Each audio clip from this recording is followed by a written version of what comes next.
movie fans, welcome to Cold and Trash Horror Movie Grind, the podcast. I am your host, Ian. This is the show in which we grind on the absolute worst horror and sci-fi movies we can find and make fun of just how bad they are, as well as praise the good, cool classics that have been lost throughout time. Now get ready, because we're about to dive real deep inside of Hollywood's dumpster in search of the good, the so bad it's good, and the fucking ugly. Now put on your seatbelt, grab a beer or two, and enjoy the show.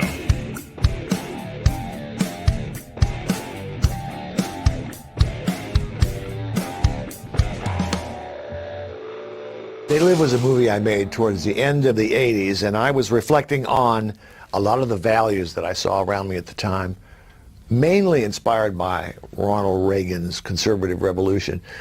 There was a great deal of obsession with greed and making a lot of money, and some of the values that I grew up with had been pushed aside. So I decided to scream out in the middle of the night and make a statement about that. And They Live is partially a political statement. It's partially a tract on the world that we live in today. And as a matter of fact, right now, it's even more true than it was then. We are manipulated by a lot of media around us. We are consumed by consumerism. And as you can see, the recent events in this country, they are still among us. They do live, indeed. What's up? We're back, and They Live. That's right, we're finally doing, the cult classic movie from 1988, They Live, directed by John Carpenter, starring Rowdy Piper. My bad. Keith David. It's got 7.2 stars on IMDb. This is one of those movies that is like, you've never heard of it or you love it and it's one of your favorites. There's just like no in between. It's and if you like Rowdy Piper, check out and you want to like see another movie, definitely check out Hell Comes to Frogtown, which is one we're probably gonna do. But anyway, let me bring in some people. I've got one who can see here. G, welcome to the show. Thank you for having me. I'm happy to be here. Absolutely. So you're also on Infamous Horror on a different podcast. Yeah. The Hail To The Deadites. Yes. Yeah. How's that going for you?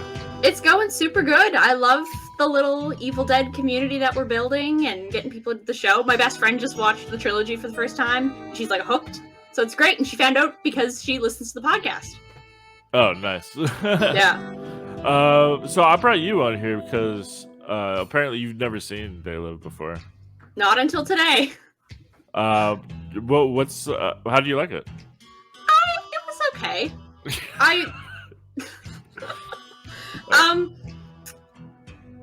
Yeah. I wasn't like, that was great. But I wasn't like, that was awful. I was like, that was a movie. There was some stuff that happened. All right. It's definitely one I would rewatch. Yeah. Yeah. Would you say it's pretty relevant to today or ahead of its time? Yes. Yeah. I made notes. I like wrote down everything I was thinking while I was watching it, so I would have it as a reference for this. And like several times I was like, this is very on the nose for our current times. This is very accurate. Yeah, right. More so than it was before. Yeah. Right on. Well, we'll get into all that. I'd like to bring out somebody who's been on this podcast a lot, actually. Sloan, welcome back. Hey, how goes Thompson? Nice background there. All right, how about now? Yeah, sound good. Good. So you've seen this movie a lot, right?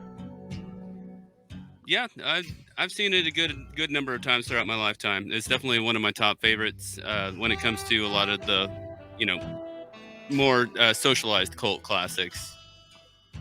Right on. What were your initial thoughts on it? So when I first saw it when I was younger, I definitely dug the concept of, putting on some cool shades, and then all of a sudden you're able to see a social cast that, pretty much enslaves or at least controls humanity. And so I didn't understand that as much as a kid, but seeing it to this day definitely shines a lot more of a free light upon it, and about, Oh yeah, standing up for the little man, especially. yeah, for sure.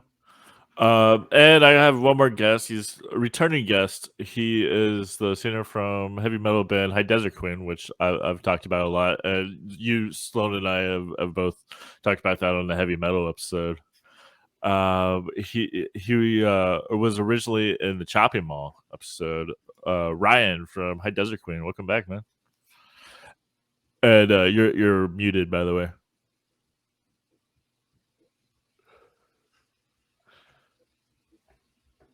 Maybe I can unmute. I'll unmute you. Oh no, I can't.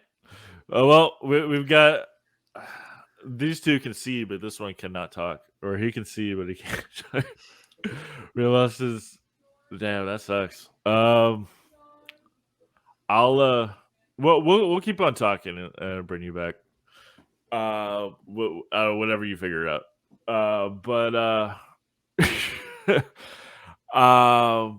Anyway, Sloan, what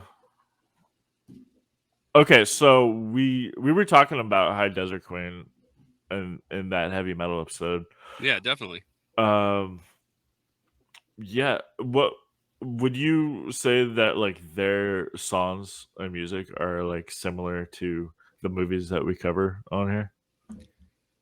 So definitely the heavy metal episode definitely did. The Mountain versus the Quake was definitely one of my top favorite songs listening from that album. And so, yeah, I was definitely digging that album while listening to it.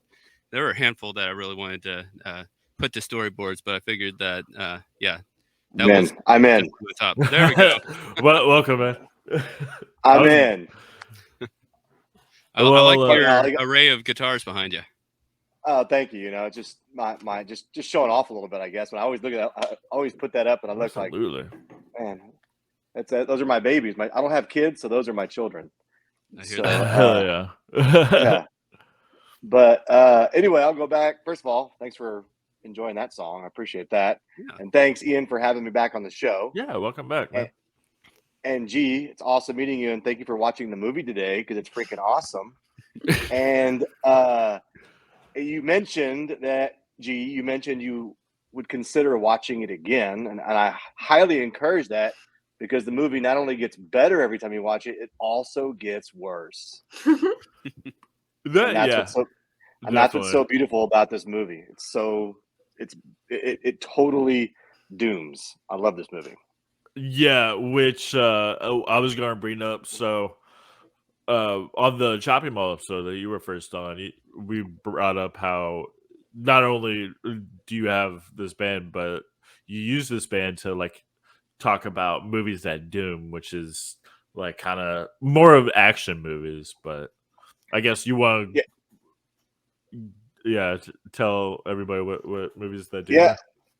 So Movies of Doom just kind of came about because I have a love, like clearly the people on this episode do as well, for cult classic movies, good and bad, because that's all relative, what's good and bad. Yeah, exactly. And I grew up, watching all these terribly awesome 80s action movies that as a kid were the greatest things ever. And then as you get older, you watch them and you go, okay, maybe that wasn't quite as good as I have thought it was, but it still has a place in my heart. And then we kind of worked it into our it's all nostalgia, really. But I truly enjoy watching movies that are so bad they're good. I get a lot of enjoyment out of that. And They Live's a perfect example because it fits. We have criteria for a movie that dooms. We joke because of the alliteration of blood, babes, and biceps. It's got to have all that. It's got to have a lot of action, a lot of terrible one-liners, and usually scenes that go on too long, that are longer than necessary, which They Live is like the definition of.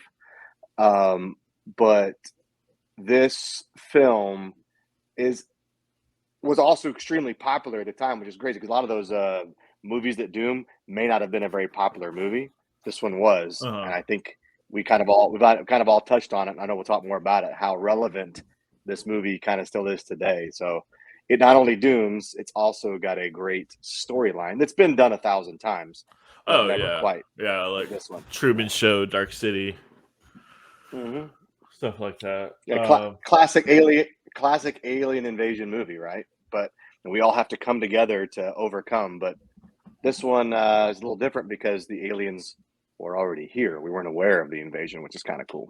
Yeah, it really has a lot to that you have to like wonder about. Yeah, it's a little more intelligent than that of like Invasion of the Body Snatchers or Night of the Creeps or anything like that. Yeah, it's like a combination of a bunch of things, but plus these new ideas because the other movies that are like this all came after. This is like probably one of the first ones that did that. Absolutely. But in honor of your movies that doom thing, I've got a Doom Forge nice beer. So Imperial coffee stout. Oh yeah.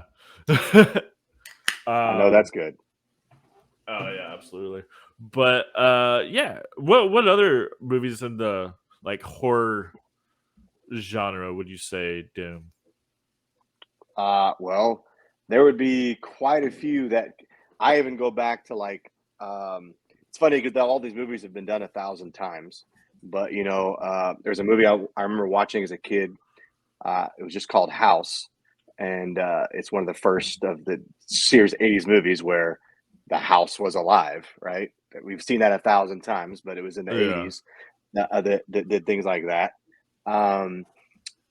Horror movies are great in the sense that there are so many B horror movies that you could literally there's 1,000 movies, horror movies that doom.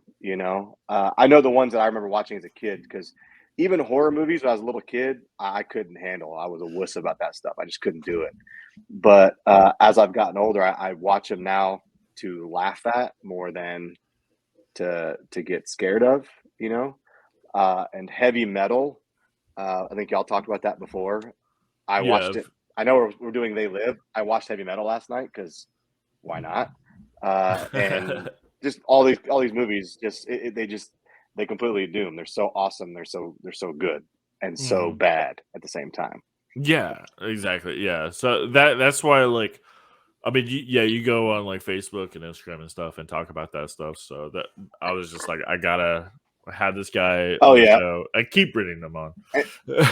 And we use samples like in our music, like for our live show, not really on our album, of course, because copyright purposes, but our live show, we'll constantly use movies that doom quotes, things like we usually start our show with I've come here to kick ass. Oh yeah, that's right. I forgot about that. It's been a while since I've seen you, but that's usually how we start it. Yeah, and if anybody in Europe is watching this, hopefully, this band High Desert Queen is about to. Well, actually, by the time this airs, you'll already be in Europe on a European tour, which that sounds awesome, man. Like, and hopefully it's going well. Right, exactly. And they tend to love American culture over there, so who knows? Maybe they know quite a few of these terrible. Maybe these terrible movies that we talk about are still completely relevant. Like they may like I'm going to Germany, and we're playing in Germany, and I know I just cannot make fun of anything David Hasselhoff for sure because that's like he's I'll be waiting for you at the airport. Legendary. Yeah, he's king over there, but. Some of these movies might actually still be like, if I'm making fun of them, they might go, "Why? That's a great movie. Why you make fun? That's a great movie." So I don't know. I'll have to kind of tread water lightly while I'm over there. All right. Well, yeah. Good luck, man. Also, thank you again. As always, check out Sloan's band, Constant Cadavers. Woo. which you guys should definitely also incorporate these movies We'll have and somehow. That'd be we'll pretty do fun. that. We'll coordinate a show together and make it just one big ass movies that Doom party. That would be dope. Sounds pretty intense. Yeah, that'd be fun. But yeah, anyway, They Live. We talked about it a little bit, and how it's still relevant. Would anybody, I guess, G, since you just saw this today, what is the plot of this? Like, just sum up real briefly. Like, what did you see today, and how is it relevant? Yeah, well, apologies to the big fans here because I'm gonna butcher the plot of this. So there's a guy named Nada, and he gets kicked out. I guess I don't really know his backstory, but he goes to this. That's what's not relevant. Is his Yeah. Yeah, we'll go into that part later. Okay. Yeah, there's a secret alien invasion. No one knows it's happening, and then this guy named Nada gets like he exposes like this like group of people that know that there's something going on here, and they have these sunglasses, and when you put them on, you can see who's an alien and who's not. And then there's something with TV signals, so you have to go in and destroy the TV signal, and the aliens will go away. All right. Yeah, that sums it up. Yeah, his name is Nada. Oh, okay. Yeah, because he has he's nobody. He has no past. He is nothing. He is the persona of nothing. Yeah, and he literally. So John Carpenter. I'll bring this up right now. So the concept of Nada was actually the original story was written. I forget what year, but it was written by Ray Nelson, and it was a 6-page short story that ended up also being. It was recreated into a comic book, and that was part of Alien Invasions or something like that, issue number 6. And it was about like the mid 60s that ended up coming out. And so there generally is no prior story to Nada's character. And so pretty much he was told just to make up some kind of background story, Roddy Piper, just to be able to like create his own persona. But John Carpenter didn't even want him to tell him like how his evolutionary process was going to go. So everything was pretty much just scripted off of the cuff of how he was explaining like where he came from. And I thought that was a really fun situation. And also the vagrant camp was actually a real, homeless food shelter that they ended up paying the people to be extras in. So yeah, that beginning scene, it's nice because it helped the community. So yeah, I read about that today. Okay, since you have the background behind you, right. I guess you want to. I guess help G out with a little bit of what she was saying about what this is what the glasses. See, so he picks up the glasses. So the concept of the glasses, it's a chemical compound that allows people to be able to see the masters is what they're called. I'm trying to remember the comic and the original story called them something else. But they pretty much rule the lives of the people by telling them to conform, to obey, to buy needless products, just to keep themselves asleep so that the others that are in control stay awake.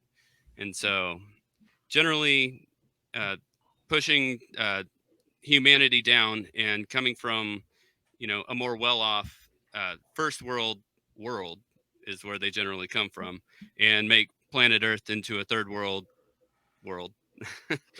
And so yeah, pretty much they try to only put themselves into more prestigious environments, and humanity is just becoming poor and disparaged. And yeah, they're pretty much the whole world is just a giant soup kitchen, unfortunately, for the humanity. Right. Yeah. It reminds me of like MK Ultra and stuff like that. I liked a lot of Ryan what you were saying of how this is basically like there's other movies that did this, but and then we were saying that this is like one of the first ones. Um, did you see this movie before or after like some of the other ones that came out? Oh, I saw this movie when it came out. So, like I was too young for it, but I have an older brother who obviously let me know about all the cool stuff I wasn't supposed to know Classic. about at that age. And so I saw it. Now, did I understand it? No, I just remember the sunglasses being really, really cool, and I wanted to wear sunglasses all the time, and hoping that I would see aliens. And I don't think even when I first saw it, I knew they were aliens. You know, I was like, "They're skeletons or something." I didn't Yeah, know, like right? ghouls. Yeah, Yeah, I didn't know. but Like, oh, they're saying it's zombies. I don't know, yeah, I but mean, I think that yeah. Go ahead. that but the I've seen dozens of movies since then about alien invasion, and the invasion is always usually like at the forefront, like the world is going just fine, and then boom, here comes a flying saucer, or an explosion, an attack, or something, right? So we see that normally, and this one didn't. It's because a guy put on a pair of sunglasses and Yeah, realized yeah, that we were amidst a world of aliens, but not all of them are aliens. So I thought it was unique in that aspect, and yeah. I'm It also is. familiar with the comic book that you were talking about as well. You That had a it chance came to read out. that one? Yeah, it's only like 8 pages. It's like really short. It's like Mhm. it's a short story, really. And yeah, you're right. It's been a while since I've read that, but I do remember them calling the aliens something different as well. If only Oh, there was a really? place It's we like could the find that. Fashioners or something like that. I'm trying to remember off the Yeah, top of my head. yeah. Um, But I've got the but comic yeah, book on my phone right it's a here. unique take on alien invasion, because I mean there had been movies before that talked about alien yeah, invasion clearly, but but yeah, usually something it's like like this. a apocalyptic scenario and everybody Super. dies. And this one, not only have they taken over, but it's like we don't notice. Yeah, we don't, which I think is which is actually a lot scarier than a Yeah, full-on invasion, to be honest. Because what we learn in all the other invasion movies is uh, aliens don't fuck with Earth, especially America, because apparently America always figures it out and wins. we are the aliens. We always the ones that figure out the master plan to beat the alien in these movies Oh anyway. yeah, But yeah, like I'm saying that in They Live, it's pretty much, from what we're seeing in America, that I mean it's a straight shot at the politics of the time and everything. Like this is really happening. It's kind of a yeah. straight stab at it. Supposed And to in be that way, it really is a movie that dooms in a whole nother way. Absolutely. We are Yeah. doomed. Yeah. it's supposed to be Yeah. Exactly. a major shot towards Ronald Reagan and his administration during Yeah, that Yeah. time. Specifically Reagan. Yeah. I knew that. I mean, he was clearly John Carpenter, not a fan of the Reagan administration, or the idea of the rich getting richer. yeah. There were a few movies in the '80s that were like anti-Reagan films. Like son, I know you've seen it, but have y'all seen Repo Man? Oh yeah, I've seen Repo Man. Like this That really dooms. gives very big Repo Man vibes, and it's like the same kind of um I guess The anti-Reagan message. yeah, the underlying message, right? Well, which Yeah. Repo Man's probably not even underlying. It's pretty much at the forefront Yeah. of that. It's a slap in the face, really. But yeah, we were saying earlier of how this movie is still very relevant today. Uh, would you like to tell us what your thoughts were when you watched this today? Of like how you like any thoughts that came up, like, oh wow, this is real life or anything like that. Well, I guess, yeah, I mean, a lot of it, just like sort of like the state the world was in, felt very like relevant, because it's like people are losing their jobs, and like they're all in this like homeless camp together, and they're like struggling to get by, and then like towards the end when you hear that like all the aliens' monies is going to go up by like 39% and everyone else's is going to go down so they can get richer. It's just like shit. That's happening right now, but just without aliens. That's another thing about this movie that's terrifying. Any other thoughts that you had come up? Not really in terms of relevance. It just felt all very like on the nose. Like I feel like you could take this movie and make some very minor tweaks to it, and it would like you could say it takes place like now. Right. Yeah. What tweaks would you make? Like if they made like a remake or something, what do you think that they would do differently? Well, I mean, obviously, like technology would have to be like a little more modern looking and sleek and stuff. But yeah, I think that'd just be it. And then I guess like people's appearances and costumes and stuff just to make it fit the modern day era. But like, yeah. Yeah. Okay. Yeah, for sure. It could be like a phone app. Just smartwatch. Pretty much, we're in that day and age where everybody's just staring at their phone the whole time. So. Yeah, next thing you know, you look up and 6 hours have gone by, and it's just like, oh crap. Yeah. Right. Yeah. Anybody else have anything else while we're talking about like relevancy? So I found the name. They're Fascinators. Wow. There you go. Yeah. There you go. That's interesting. It's fascinating. Oh. But as far as relevance goes, I mean, it's we could go 1,000 ways to compare, like how this is relevant now, or if we're going to make it relevant now, what would you change? And we could get extremely political on here because there's so much real life, but the great thing I'll say is the best thing about, the test of a good science fiction is when it doesn't become fiction anymore.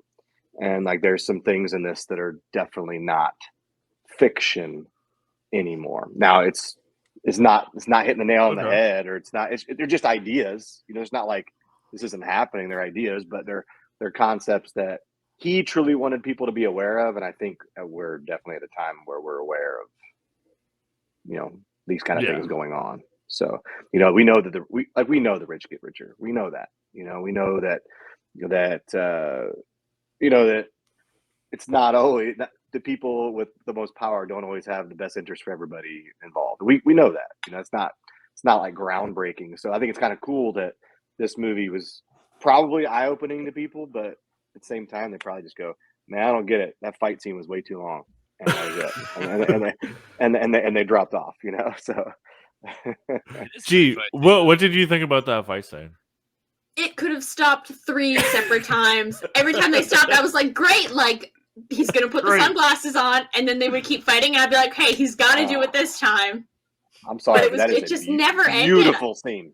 I was like, how are you guys still alive? I'm kind of torn. That scene. Honestly. I love the ridiculousness of it, and that it's like made up of like professional wrestling moves too. Yeah, getting dropped on that concrete. They're both professional wrestlers. Even controlled falls. Yeah, that's gotta hurt. Yeah. But that everybody involved making that scene knows everyone knows it's going too long. Like everyone knows. And maybe on the set, John Carpenter is messing with them saying, we'll fix it in post, we'll shorten it down. And maybe it's like the ultimate inside joke for him. Maybe he's the only one laughing on set. This is taking so long. I don't know. But to me, that's hilarious. I don't care if one person's laughing. I want to be laughing with them. That's awesome. Yeah, it's like some trolling. Yeah, I definitely appreciate it for that. Yeah, absolutely. Definitely. I heard that Roddy and what was the name? Keith David. That they didn't want any like choreographers or whatever. That they were just like, we know how to fight. Let's just actually hit each other. And the producers were like, I don't know about that. And so John Carpenter like sent them out for like lunch or something. And it was like, all right, they're gone. Let's film this shit. Well, it makes sense that it wasn't really choreographed. I have read before that it was intended to be very long. Like that's what Carpenter wanted. Okay. He wanted it to be really, really long. I mean, obviously it was not choreographed, which is probably what makes it even shittier and better at the same time. You know, because it's just two dudes going at it with Yeah. no lines. Like here's it is, go roll. Right. You know? And it's over something like the silliest thing. Just put these sunglasses on. And they just Yeah. like pretty much like Yeah. send each other to the hospital over sunglasses. Over The sunglasses. next thing they're just like And he just finally does. all beat up and bruised and Yeah. So, Yeah. speaking of John Carpenter putting in a good laugh, pretty much near the end of the final segments of the movie, there's I guess, an interview going on TV to where one of the fascinators is talking, and he's talking about how George Romero and John Carpenter are ruining like the minds of people who are like, making a mockery of the movie scene. And it's a short segment, but it's a quick little homage to both of them, and the fact that he says his own name in his own movie is I thought pretty funny. Yeah, I love that actually. That's super cool. Yeah. Do you think that this movie is still like holds up, or is it more of like a nostalgia influence? We kind of brought that up a little bit earlier, but It hits more to Nostalgia the for me. point in my opinion. so right, Day and if you age. saw this for the first time today, do you think you might not have liked it as much? Probably. I'll be honest, probably not. Because I don't know though, because I've watched a lot of old movies recently that I never saw that I'm like, this is so badass, and why did I Yeah. not see this 20 years ago? Because I am who I am, I'd probably like it, but it's definitely has so much nostalgia for me that I feel a certain way about this film. Probably more so had I just randomly seen it or something, you know. Mhm. Like I watched Hard Ticket to Hawaii Oh yeah. not long ago, which is so terrible. And I have no Yeah. I have no desire to watch it in its entirety again, but I will definitely go back and watch scenes of it again because it was so bad. It's Definitely hair. not Frisbee's This- scene for sure. Yeah. But this movie, I'll watch all of it. Like I think I it's the nostalgia part for me that I'll sit through every bit of it again. Uh-huh. Yeah, and then there's like all these great one-liners too. Yep. Most iconic of which that Roddy came up with himself, by the way. Yeah, the bubblegum one, right? Yeah, not scripted. Mm-hmm. What about the life is a bitch and she's back in heat? Right. I love Yeah. I love when they get the room and he's just like, "Ain't love grand?" Yeah. Yeah. I think he I mean, does it's so that. bad. He does that a little bit in Hell Comes to Frogtown as well. Mhm. Have any of you seen that one? Yeah. Not in probably It's at funny least because 15 years, but yeah. there is a moment where he says when he's telling the story about his dad, he's just like, "Hell's coming to town and I'm gonna bring it." It's just like, yeah, Frogtown, baby. Yeah. Right on. Well, But see, to me, that's 80s movies. You couldn't have made an 80s action, whatever you want to call this movie, you know, thriller, horror movie, without terrible one-liners. yeah. I of course. I don't remember them being bad, you know, when I was seeing them as a kid. So I don't know if anybody then thought they were bad. I feel like they had to have, but I think that was just part of it. I mean, I'm a big Arnold Schwarzenegger fan, and the guy only Exactly. does terrible one-liners, And like he's the most famous and popular one too. by far. So it's just like I don't know. I think that was Consider a it a sign of the time. divorce. Like it was a sign of the time. That's what that's why it's also another criteria for movies that doom is terrible one-liners, like terribly awesome one-liners, because I mean that there is a bunch in this movie and They Live for sure. Yeah, back to Schwarzenegger. Like it was became such a thing that he made a movie of him making fun of himself. Yeah. and Last Action How Hero. cool? How cool is that? You know, how cool is that? Yeah. Yeah, exactly. If I could get away with doing that movie on this show, I absolutely 100% would. Absolutely, man. Yeah. Yeah. Okay. Let's see. We're kind of like really just like this Breezing movie is through it. so on the nose that there's like not much to talk about.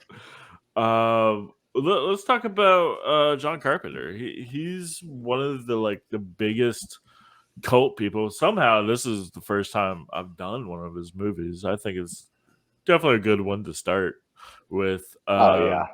How would you guys compare this to any of his other movies? You want to try, Gunner? Go for it, man. So, a lot of people have had issues with his movies in the past. You know, as was listed, like box office, they kind of flopped. Yeah. Weren't necessarily the greatest hits, but down the line, like the delivery is there, but it's really hard to find a certain niche to this certain criteria of the people that he's trying to reach out to. And once it finally gets into these the hands of the cult classics, like it gets way better. Like Halloween had its ups and downs, Yeah. but it's still like one of the major iconics to go back to, especially the original. But got vampires.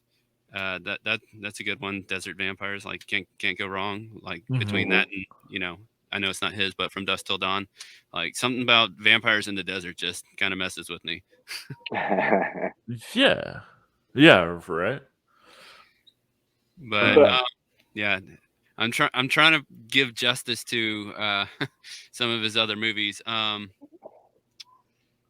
it's really hard to say. It's kind of like a time really authenticates the vintage of the wine. No, I'll Okay. kind of leave it at that. Yeah, Yeah. I've done other. I've done other John Carpenter movies on Movies at Doom, by the way. Like I've done Okay. Escape from LA. Oh yeah, yeah. Last time you were on, we talked about your Halloween party, the album release party on Halloween, and your guitarist was dressed as Snake. As Snake Plissken. Yeah. Uh-huh. And so that to me, like that's I think of John Carpenter, I always think of those movies first. I forget that he did Halloween, which is clearly probably his most famous in his catalog. I would say that but I just tend to forget his movies. It is so different because like all of his other movies have like a like kind of a camp element to it, definitely, or sci-fi, and then there's the most serious they're all horror movie thriller. Yeah, like even Escape from LA and Escape from New York, like those are not great movies, but they doom because people like there's a cult following to these films. So say what you will, like Carpenter's made some shitty movies and they've done really well.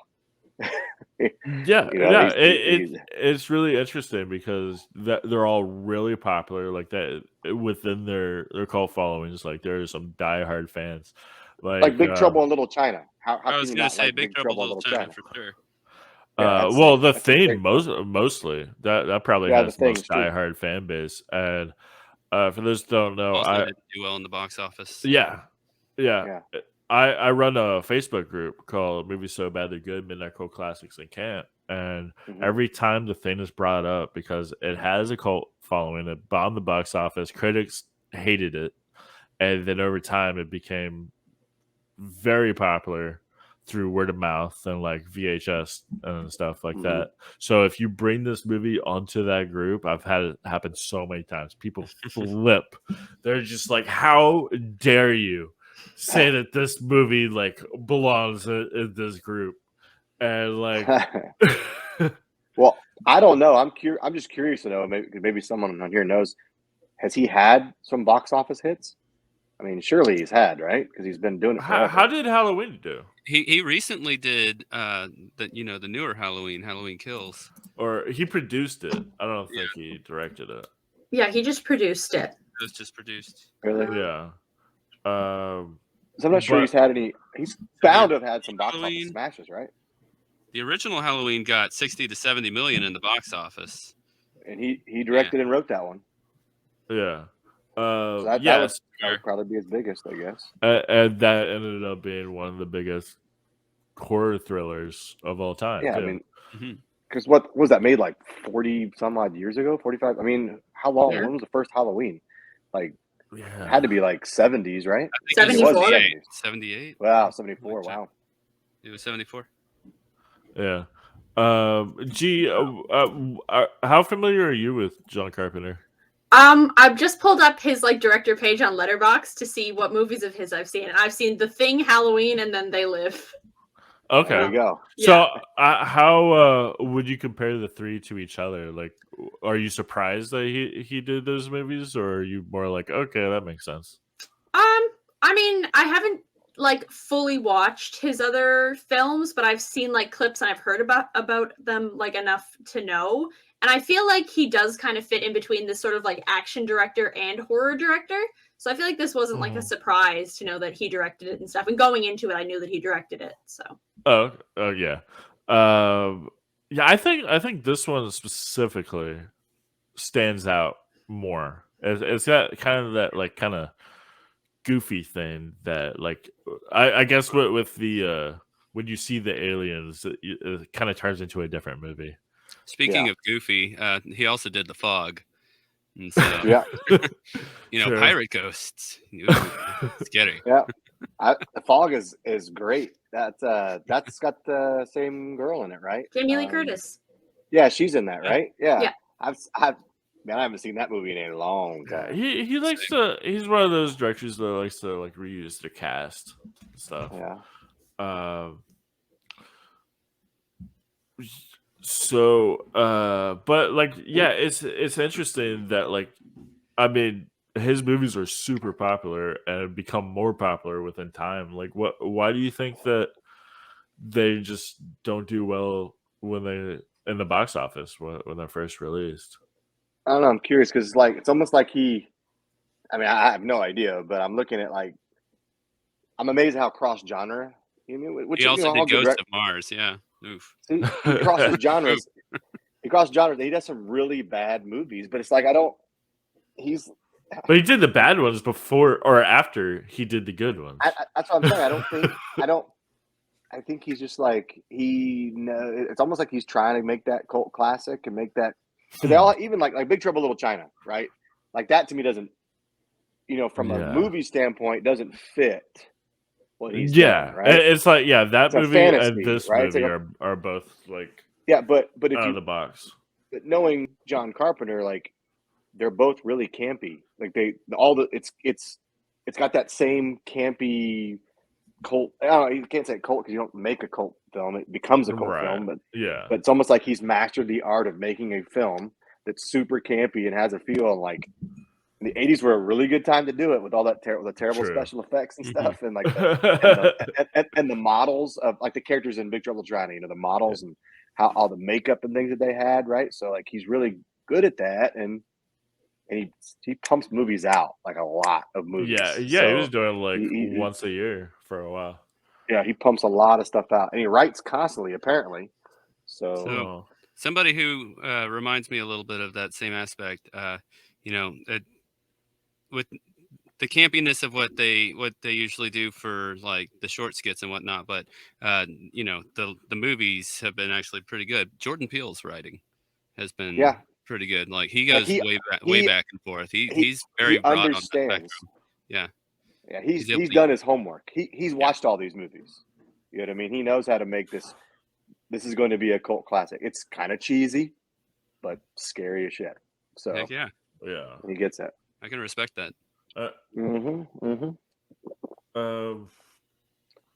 So, geez, since you're definitely new to this movie, and you've only seen a couple of his other movies, I guess. What are your thoughts here? Do you think that might be like a generation thing since you're a little bit younger than us, or Hmm. I think like streaming services also play a big part in like movies becoming cult classics, because like when stuff comes out, you can't like theaters are so weird now. Like I live in a super small town, so like we don't get like a lot of like smaller independent movies. We get like blockbusters and that's it. So I think it's like a streaming service thing. Like I've seen so many movies on Shudder that I wouldn't have gotten a chance to see had that service not existed. I think movies are a lot more accessible now, so people are able to be like, oh, like my parents recommended I watch this movie that they thought was good in the 80s. And I'm going to watch it now 40 something years later and reflect on it. Like I just think streaming makes stuff so much more accessible. Certainly changed the game. That's Yeah. for sure. Yeah. And I think it's funny how it like it kind of molds the movie viewers that we are. And I think the reason why, like, I when you said small town, like that's where I live in a small town, and it makes me think of like we had one video store, and you know I'm old enough to I had to go get movies from the video store. We had no anything else, so you know we go and I only got to watch these shitty great movies because they were in like literally our movie store had, you know, it was rentals, had a 50-cent section. You could rent it for 50 cents. And literally all of these movies were in that aisle, and that's where I gravitated to, because I could walk there and I could get 2 movies for $1. And so I was finding, but it was only like movies like this in that section, right? So that's probably why I have such an affinity to movies like this, is because as a kid, I could rent Commando for 50 cents and then take it back and rent it again for 50 cents and then rent it again for 50 cents because I did and that a lot. there's not All as those many Arnold movies, I options wore 'em too. out. Like, yeah, Oh yeah, there was not. It was like, well, and they're all out of order. There's no, like, everything else is really nice in there with the, you know, these are new releases and had all these everything. I remember the 50 cent the cheap set, you know, it's the cheap section. There's literally like they got it back and they just threw it back on there was no rhyme or reason to any movie. So you kind of found some hidden gems that way, to be honest. And I guess I think maybe it's why I have an affinity that reminds me of being a little kid. Right. Going Yeah, doing that back kind to of the stuff. nostalgia. I don't think that Yeah, they call it cassette roulette. So yeah. I don't think that had dawned on me until G mentioned that she, you know, lived in a small town. She doesn't get the options. I didn't get the options either because my mom was like, "No, you're not going to get the movie for $4 when you can get the movie for 50 cents." Like, yes, ma'am, I got the 50-cent one, so it worked out. For sure. So G, since the three of us have been like really nerding out on this, have there been anything that we've been saying that you're just like, these guys are full of shit? Nothing in particular has jumped out. Call us out. Many names. No, I like hearing people talk about movies that they love and care about, because it gives you a different perspective. Like, I'm sure if I rewatch this movie, I'm going to feel differently about it once I'm done, having heard you guys talk so much about and like praise it a lot more. I feel like I'll look at it in a different lens. Well, that's good. I wish more people were like that. There's a lot of people who are just like, nope. Yeah, you know, this movie sucks. That's good. Watching it the second time really does show off the cinematography, because it actually is filmed really well. Yeah. The way that it moves frame to frame, and especially like mannerisms, like when he first ends up getting the glasses and he's just like what the fuck.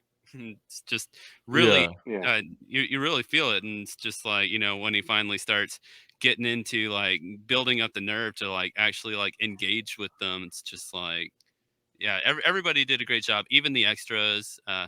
Love the puppeteering. Speaking of the puppeteering, I was reading about the first guy he ends up meeting that's talking with him was an animatronic puppet. They wanted you to be able to, when his mouth was open, to be able to see through the back of his head, because they're supposed to be kind of like an insectoid with kind of like an invisible carapace almost. And so, but yeah, they've like conformed to the human anatomy almost. it's really interesting. I was looking at a few different you know, other people spectating on like different theories about everything, and the way that it also changes from they're definitely a lot more insectoid in the comic book. Oh, okay. They literally have like they're like blob faces with eyes everywhere and like tentacles coming out with like huge sharp teeth just like coming out like mandibles. And yeah, they are a lot more intense. And also they don't say anything about people getting eaten in the movie, but in the comic, in the original story, he breaks in I remember Nana that. breaks I remember into that. one of the kitchen areas on the inside, and it's just got like bones, and they've got larval chambers where the babies are. And so yeah, it's quite interesting Yeah, seeing the difference I between it. I remember that about the comic. The comic was like I thought was super cool because it was totally. I mean, I read it as a kid, but it was so. It It was reminded more me of like the you said, Max from insectoids. back in the day, that comic book. The way that like he Yeah, gets like yeah, really gritty. He almost like gets sadistically like glad when he's stomping the babies, and it's just like it gets yeah, crazy. I can see that. yeah. It's He was kind of like that. I mean, he was pretty insane in the movie. Hmm. yeah, Um, yeah, for sure. I love how he's just like talking shit to people. Like, Out of hide face. yeah, that Yeah, is like. What did he say to her before that? When the old lady bumps into him and he's like, "You look like something from 1955 or something like that." What was the quote? Oh man, I might have it written down. There's that, and like he's like, "Man, you are ugly." It's like, you look just as ugly to us. He's like, "I doubt that," or something like yeah, that. so, yeah, something like that. I remember that. Yeah, Uh, and then just but go into a bank with a shotgun. Um, Yeah. but no, you're right though. There's a lot of good cinematography in this film. I thought it was shot well. uh-huh. Carpenter, say what you will about his good and bad movies, he understands art because art is anything that gives somebody like an emotional response. And you have a lot of, even if you don't enjoy this movie, you have a lot of emotional responses. It could be Hmm. disgust. It could be, holy shit, this fight scene is 8 minutes too long. But that is an emotional response. And it gets someone to talk about it. He's done his job. That's art. Very good point. Yeah, Yeah. very true. Yeah, gee, what? So you said earlier this is like really on the nose, and like Sloan's background here is like really. That's what you were talking about, right? Like he puts on the sunglasses and just says simple Hmm. words, like one word. Subliminal Yeah, messaging.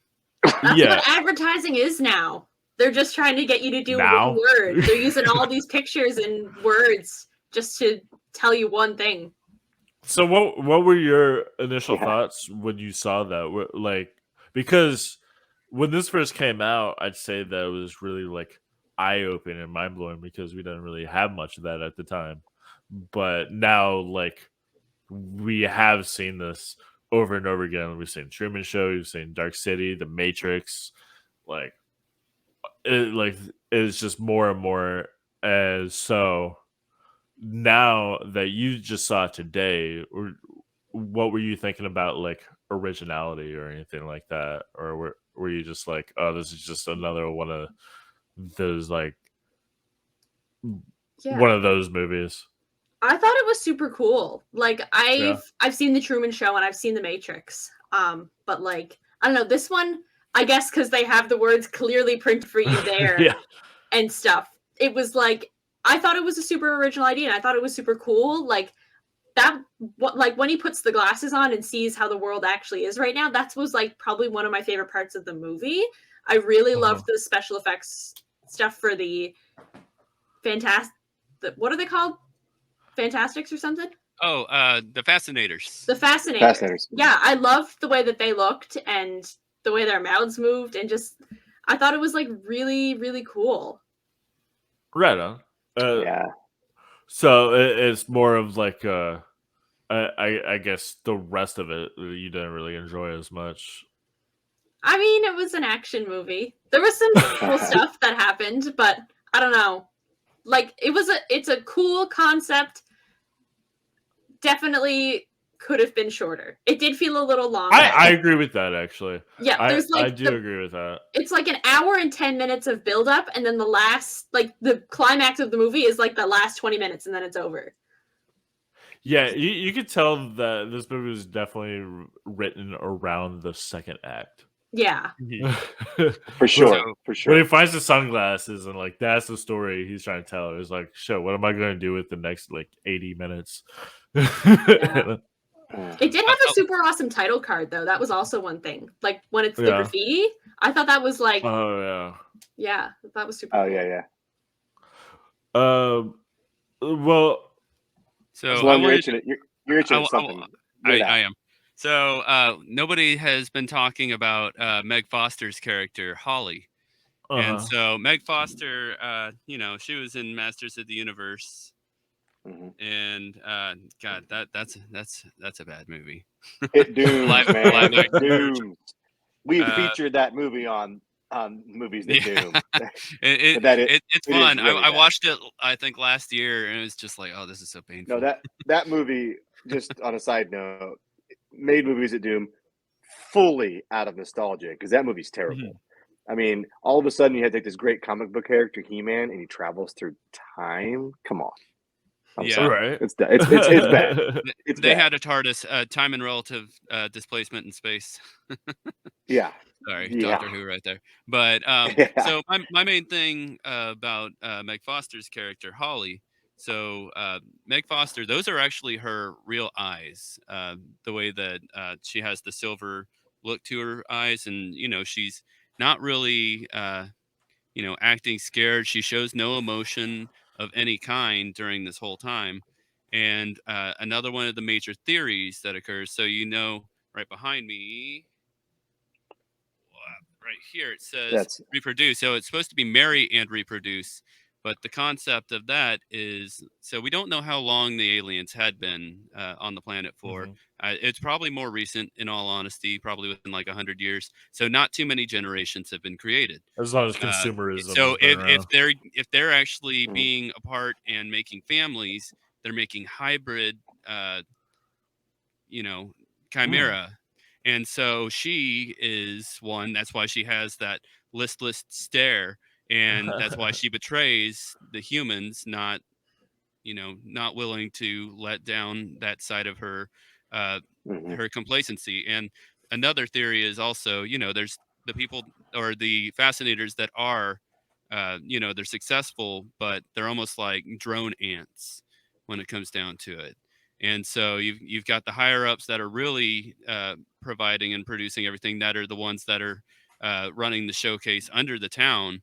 But then you've got others that are still working the grind, like the guy who's working in the office building, and the guy's complaining to him, and he says to the other fascinator, he's just like, well, you at least got the promotion, but they're still working. They're more privileged in their work, but they're still having to do something to convey to society. But also the guy in the beginning, the first one he ever sees, is reading the images on the paper. There's others reading the conformism on the paper. So some of them are also slaves to their own existence. And the concept of the theory is, are they more enslaved, or is the humans more enslaved? Right. Yeah, that's a cool theory, because what I got out of that, I get out of the movie too, is that they feel like they're empowered, but they're not empowered, right? They're just higher level sheep.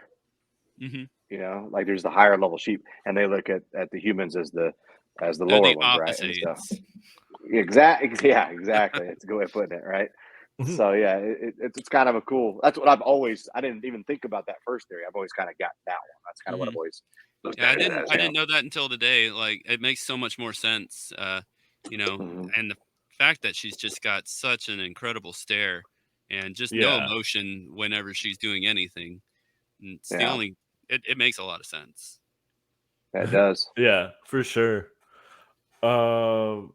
Well, let's go on to the next section, where is the prompt that Usually every episode, I ask everybody on the panel to pitch a sequel or a prequel or a spinoff or something, or if you could remake it. I think that this movie, They Live, has the potential to have a really good remake. I mean, usually I agree. we're always just like stop with the remakes, do something original. But I think that this could make a really good remake. If done correctly, or it could be just absolutely terrible. But does anybody have any ideas on a remake or a sequel or prequel or anything? I I've got think a you could short- do. Oh, you can go first. Are you sure? Yeah. All right. So mine's relatively short. Normally, whenever we do all these prompts, usually I try to do some kind of like spin-off or, sequel of some kind. But if it were to be remade in this day and age, I think that Guillermo del Toro would do a really good job directing it. Okay. And I still wanted to have the buff vagabond. So the the main character. I still wanted to have it as like one white character, one black character, and the two that I ended up choosing. You know, Mark Wahlberg goes back and forth with some of the things that he does. He did a really great job in Pain and Gain, which is it's a comedy, like almost like just like psychotic breakdown. The Rock Okay. did an insane job in that one too, and it's just so sad that movie's actually a true story. And yeah, and so he would be Nada, and then you'd have Frank played as Idris Elba. I like Of it. course. I think that would be a good teammate. I think that would be great. They could definitely do a good like buddy team up movie together. Mm-hmm. At first, I was gonna choose Terry Crews, and I was just like, nah, that's a little too. That's too close to Idiocracy or something like that. I'm just like, yeah, no, I need somebody who's a little more. I mean, he's buff, but I need rugged. And he's like similar but different enough to like be the Mhm. same character but a different take on it or something. Mhm. I can see that. I never thought of anybody like Mark Wahlberg. That would be I went. interesting. And I had one more character. In the end, when you've got the humans, the human power elite are selling out everything to the fascinators. And so there was the one guy that knew them. He was just like, I knew you guys would come around. And it's just like, you guys just got recruited. Right. And so I felt that, embellish that section of the story a little bit more. And having that guy cast as, and, having his part a little bit bigger.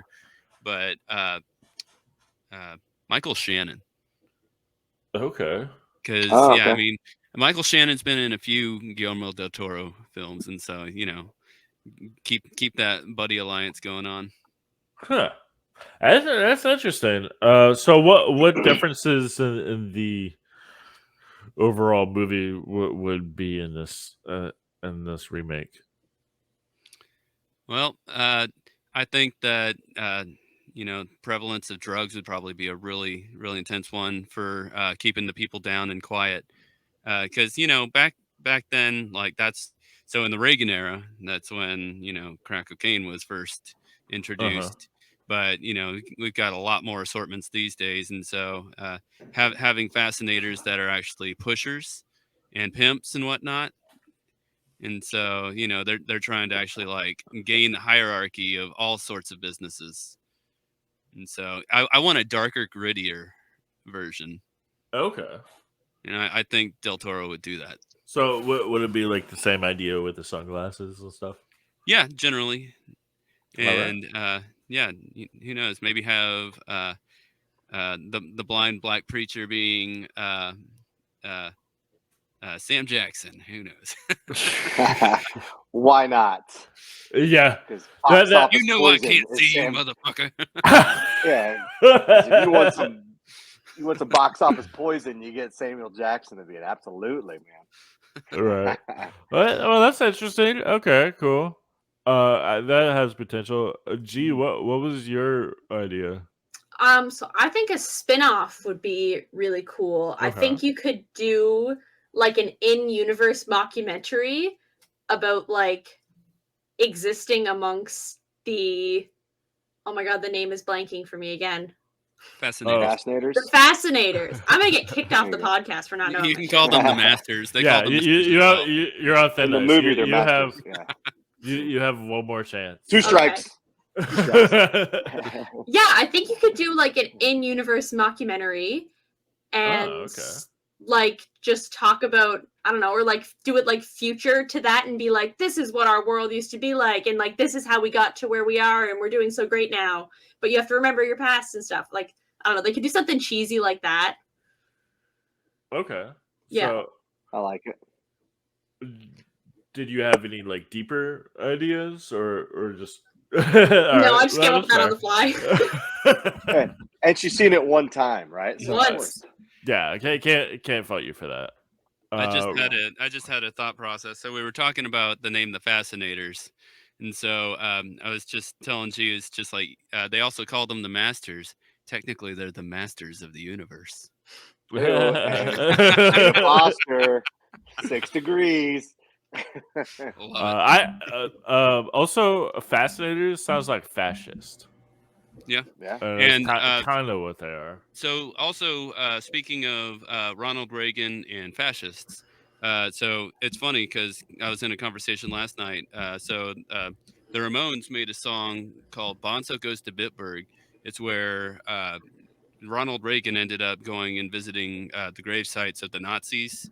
And it's just like, you know, I felt that it kind of correlated with this a lot, like all these jabs going towards Ronald Reagan, you know, Reaganomics. Yeah. Reaganomics. Yeah. Ryan, how about you? I normally never would say remake because I'm like, I have a nostalgia. Right. There's too much nostalgia involved, but I'm actually for remake on this one because I want to go super dark with it. Okay. Like, go dark. I would probably get, just because I've been watching, I just watched Dune recently, and then I've seen Arrival, and is it Dennis Villanueva? I think it's his name. Denis Villeneuve. Villeneuve would be the cool way to say it, right? Yeah. He would be perfect because he'll make this super dark. And I would probably Roddy Piper's character. I'd probably get like someone like Dave Bautista, someone like just a big, massive dude. Somebody he likes to use a lot in his movies. He's already been, he's already used him in Dune and in Blade Runner 2049. So like he's got that element to him, and I think that you have to. I mean, there's so many underlying messages, right? Like I don't almost want to go too blatant on the message. I like how we could literally go 1,000 directions. Like this symbolizes this, and this symbolizes this to tie into like today's world. But I think what would be really relevant and like really relevant right now and could be super dark is obviously the use, like G mentioned earlier, using the technology, but in the way of like censoring and like the whole cancel culture idea. Like this could get really, really, really dark in that way. That who's actually canceling and censoring is like, aliens, the masters, or whatever. So it's kind of interesting, and they have their own agenda and purpose in mind. I think it could be kind of cool because it'll be relevant to today, and hopefully get us out of that funk of cancer culture as well.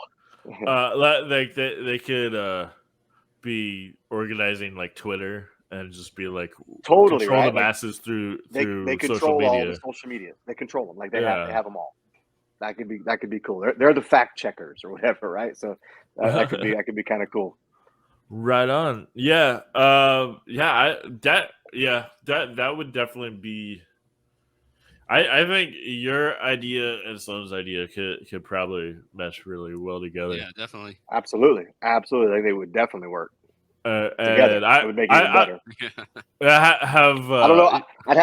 I'd have to agree on casting Samuel Jackson. I don't know. I'm not sure yet.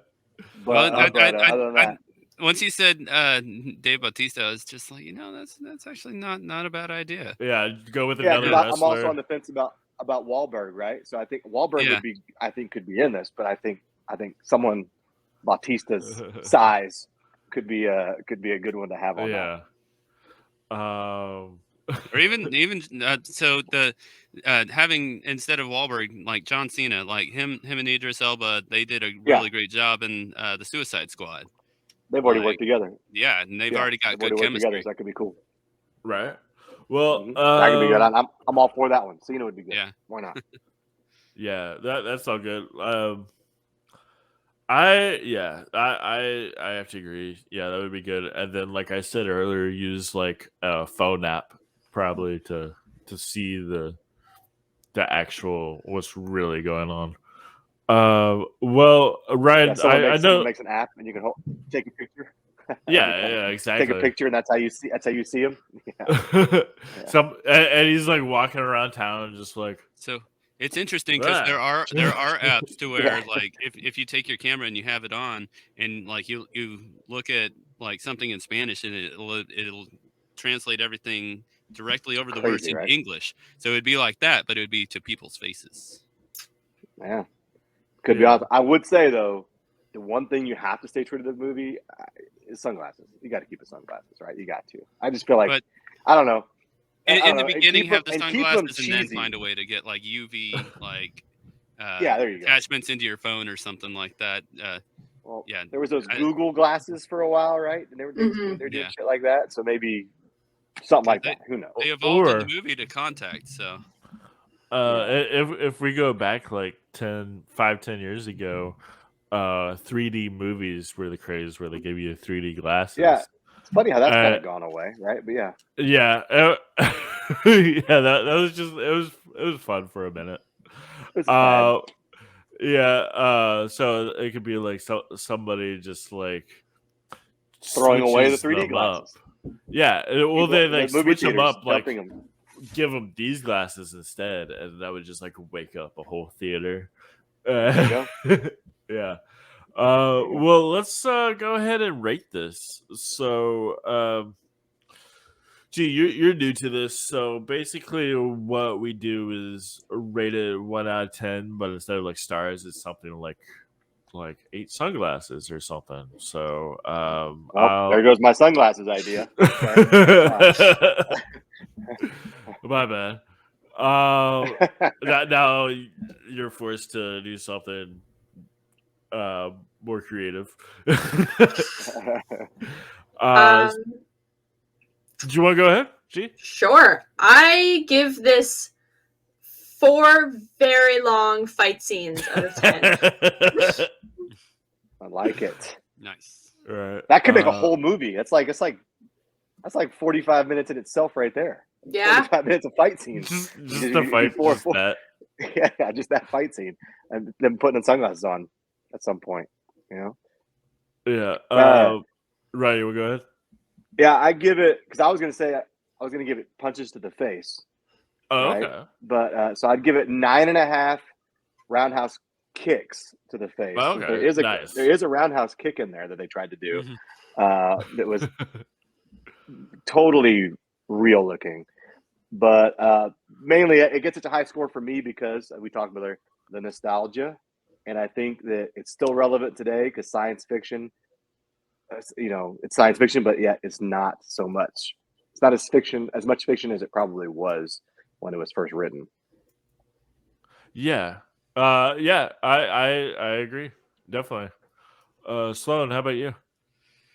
So I'm going to talk a little bit about the summarization, but so seeing this movie at about 4 years old, it was probably about the same time that I saw like Critters for the first time. Accidentally walked in on my parents watching Killer Clowns from Outer Space, and I was getting tormented every time I'd like go wake up in the middle of the night and go see my parents watching a new horror movie. That's also how I saw Creepshow for the first time. And I was traumatized for the longest time by the Crate episode. But this one, not a horror film, but it's always been so iconic, especially when the first time he puts on the sunglasses and he sees the floating tracking devices. And I wanted to say, going back to our storyline, we need to have a lot more of that going on. A lot more of the auditorial subliminal messaging, because there's the ones that we can read, surrender, but there's also like once he's finally awake, he can actually hear these like spinning satellite dishes that are pretty much telling everybody to stay asleep. And so I've always been appreciative of that, of the audio aspect of this movie as well. And so it's quite interesting how you're deaf to it until you can see it. But yeah, I mean, once you're awake, you're awake. So there's a lot of different clever aspects to this movie. There's so much that we weren't able to cover, but the visual representation was fantastic. The original stories that this was based on were fantastic. One thing that we didn't cover comparatively to the ending. So in the end, he finalizes as a human being. In the comic, it's called 8 o'clock in the morning because the Fascinators tell him that they call him and tell him that you're at 8 o'clock in the morning tomorrow, you're going to die of a heart attack. And so he goes and he starts the war of humanity against the Fascinators. And turns out in the long run that in the comic and the original story, he himself was a Fascinator, and he ended up bringing the downfall to his own kind. In the comic, his face like melts away and just like turns into a skull immediately. And so it's really fantastic. If you get a chance, even after the fact, check out the comic. Comic is good. Nada. NADA. And the short story was 8 o'clock in the morning, right? 8 o'clock in the morning. Yes, that's what I've read. I don't think I've actually read the comic. Ray Nelson, he's the one who wrote the original story, and it's on YouTube, 10-minute audiobook, and it's done pretty well. And so, but yeah, so I wanted to bring up the differences there. John Carpenter did a fantastic job, visual representations, animatronics, and everything else, just visually pleasing. The whole concept of different theories that I checked out this time around really brought a new light to like what I thought I knew about the movie initially. And so I feel very humbled to learn something new about something that I've known for about 30 years at this point. And so, all that said and done, I'm going to go ahead and give this, let's go ahead and give it 9 fascinator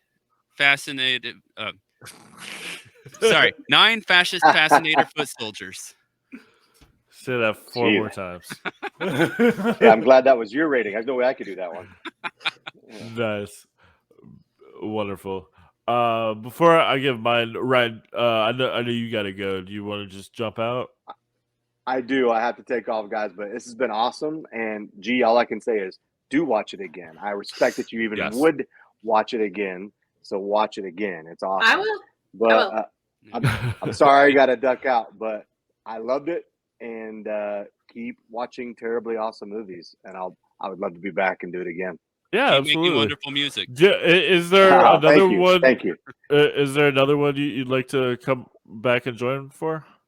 Oh, ironically, one of the next movies I was going to do for Movies That Doom is Critters, and you just mentioned that. So we can do that. Yeah, so and that fits the horror section, right? So there you go. Absolutely. Yeah, we can definitely do that. All right, well, everybody, definitely check out High Desert Queen, badass like desert rock kind of heavy metal band from Central Texas. Yes, sir. I appreciate it. You guys have an awesome one. Absolutely, man. Dude. Later. Thanks, man. All right, and I'll go back to my rating. So I'm actually like kind of on the fence. I like on one hand, I'm with Sloan and Ryan about like just like it's awesome, but also, I kind of agree with you that it's not like amazing. I didn't say this earlier. I first saw this like 6 years ago was the first time I saw this somehow. I don't even know how. But yeah, that was when I first saw it. So I definitely loved it, but like there's so many other movies that I can say this is a great movie for, and they're like much better than this one. However, like I don't know, like I said, I'm split. So I'll give it somewhere between 4 to 8. 4 to 8 formaldehyde faces. Nice. Maybe somewhere between 3 to 9. I don't know. And you're broadening that spectrum. Right? Yeah, I can't tell if this is a good movie or not. I mean, it's either a great movie or it's not, and I'm not sure. But yeah, so that'll be this episode of Cold and Trash Short Movie Grind. Next week, I do not have a clip for it. Usually I do, but I could not find a clip for this movie. But it is going to be Return of the Living Dead 3. Nice. You couldn't find a clip for that one? Damn. I found clips, but they were nothing worth displaying here. They were all a bunch of bullshit clips. Okay. I wanted to get the turkey zombie. It's not a zombie that's a turkey, or a turkey that's a zombie, but it's a zombie from a human that gobbles like a turkey. Yeah. You're like, I actually watched that one about 6 months ago, so I know what you're talking about. Which both of you, if you want to join for, you're definitely welcome. Sure. I haven't seen it, so that's a good one. The first two are definitely a lot more iconic, but the third one's it's clean. It's a fun movie. It's underrated. Still. It's very underrated. Very underrated. It is also a bad movie for sure. So like, gee, if you want to join for that, don't be surprised that this movie's a bad movie. This is cult and trash, but it's fun though. It's really I really enjoy it, no matter how bad it is. Like I love it. It has good elements, has a lot of bad elements, but it has some things you never really see in a zombie movie. That's true. Yeah, so it's fun. So that'll be next week, and so everybody, like I said, check out High Desert Queen, check out Sloan's band Casa Cadavers. Woo. And check out G on this same YouTube channel if you don't already know about it. Infamous Horror has many different other shows, and one of which is Hail to the Deadites, which pretty much Infamous Horror came first, but Hail to the Deadites is like the merging between Infamous Horror and Hail to the Deadites, which is a documentary. You weren't in the documentary, were you? No, I didn't become a fan of The Evil Dead till 2020. Yeah, you said that on your first episode. I watched that and I was like, oh, that's interesting. But yeah, you were just like an automatic overnight fan. Yeah. Could you imagine if you were like that for They Live and you started a whole They Live podcast? That's there's certain movies where that could happen, where I could see it and it'll just click with something in my brain. And it'll be like, okay, I need to talk about this for the next month and then never speak of it again. So Evil Dead is definitely that movie for sure. If the right person were to do the podcast like every day on They Live Alone, and not that would like get old so fast. Not sound like Alex Jones and the Gay Frogs. Yeah, it's Alex Jones. That's what that is. People need to wake up. I'm surprised we didn't bring up Alex Jones earlier. Who also is from Austin, Texas, like me and Sloan and Ryan. Well, Ryan lives a little. He's in Central Texas, not Austin, but yeah. Anyway, so check out G on Hail to the Deadites. What do you have going on in the future? For the podcast or for me? For the podcast. I don't actually know. I just sort of get told to go to a StreamYard link at a certain time, and then I show up and I interview really cool people about my favorite movie in the world. Hell yeah! Well, I like I said, They Live could get old. Evil Dead never gets old. It's so timeless. And at some point, I definitely want to cover Evil Dead on this show because, like John Carpenter films, I mean, it's not John Carpenter, but it's Sam Raimi, and like the cult following to that is so intense. Yeah. So I would love to have you and your co-host on and nerd out about Evil Dead. Yeah. At some point. Yeah. Yeah, pretty soon. Well, anyway, thanks everybody for watching. Thanks, G and Sloan and Ryan for joining us, and we will catch you all next time for Return of the Living Dead 3. All right, take it easy, everybody.